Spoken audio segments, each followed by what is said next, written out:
अंदर से गरिया रहा होगा सबको। तो हमसे भी स्पेलिंग मिस्टेक हो जाता है ना, तो कलम जिम्मेदार है, हम नहीं।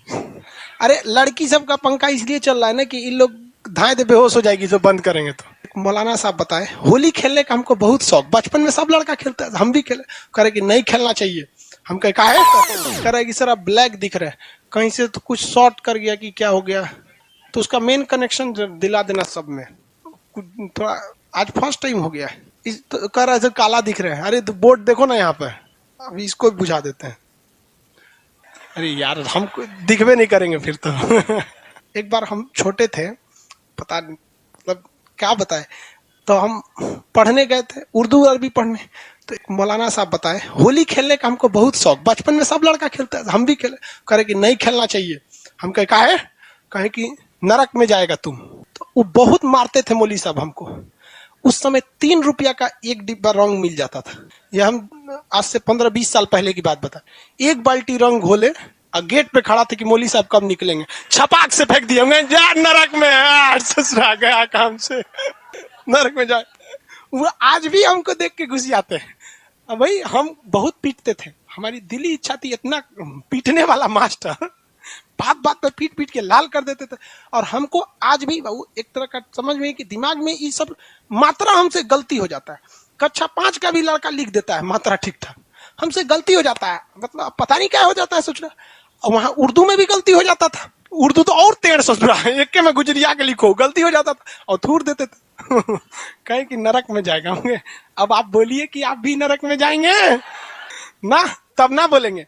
भाई साहब दोनों में अंतर होता है, इस्लाम का नियम और मौलाना का नियम, दोनों में अंतर होता है। I follow the rule of Islam not the rule of मौलाना।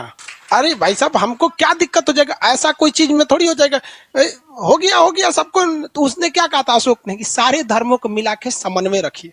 आप यदि किसी को गाली देंगे ना, आप किसी को गाली देंगे तो दूसरे से आप सम्मान की इज्जत मत रखिए। आप चाहते हैं कि आपको दूसरा कोई आप धर्म का व्यक्ति आपके धर्म की इज्जत करे, तो पहले आप उसकी इज्जत कीजिए। आपको बोलना ही नहीं पड़ेगा, वो आपकी इज्जत करेगा। तो ये समझना चाहिए। किसमें बोला था? 7वां।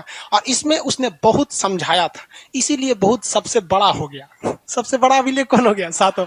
भाई धार्मिक चीज जल्दी समझ में नहीं आता है, बहुते गरिया वो करता है सब। मने मन कई को मुस्लिम होगा तो अंदर से गरिया रहा होगा सबको। क्या फर्क पड़ता है गरिया के? कुछ हो जाएगा हमको? नहीं हो सकता है। यहाँ पे बहुत बड़ा इनसे इफेक्ट नहीं होता, इनको मतलब समझे में नहीं आता। होगा ही सब, मने मन बोलता होगा सब, काफिर हो गया है। गर्मी लग रहा है जी आप लोग को? किसको किसको लग रहा है?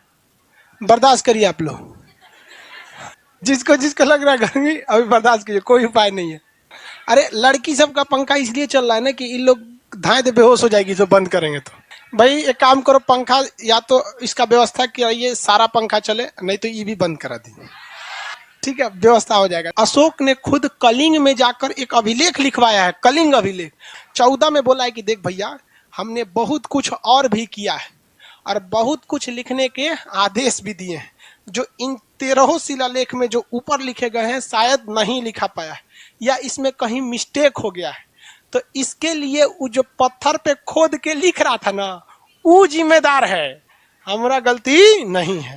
तो हमसे भी स्पेलिंग मिस्टेक हो जाता है ना, तो कलम जिम्मेदार है, हम नहीं। समझ आ गया कि नहीं आ गया? देखिए जब कभी आप राजा के पद पर या किसी बड़े पद पर आ जाते हैं तो फिर आपको अपनी भाषा, आपको हर चीज को दूसरे के हिसाब से बोलना पड़ता है, न कि मतलब व्यक्तिगत। जैसे अभी आप कुछ भी बोल देंगे चलेगा, लेकिन अभी क्या नरेंद्र मोदी कुछ भी बोल देंगे चलेगा? नहीं चल सकता है। अभी हम क्या है, छोटे से शिक्षक है, लड़कियों को कुछ बोल देते हैं, लेकिन बात के चलिए अगर हम कोई रिप्रेजेंटेटिव हो जाए तो ऐसा नहीं बोलेंगे। लड़की भी समझती है सब कि हम सीरियसली नहीं बोलते हैं, ये सब भी भुला जाती है। सब याद रहता है आप लोग को? नहीं, इसका आंसर सुन को बहुत अच्छी बात है, नहीं लेना चाहिए। वैसे अशोक ने भी क्या किया भाई, बहुत सारी चीजों को उसने समाज के हिसाब से बोला।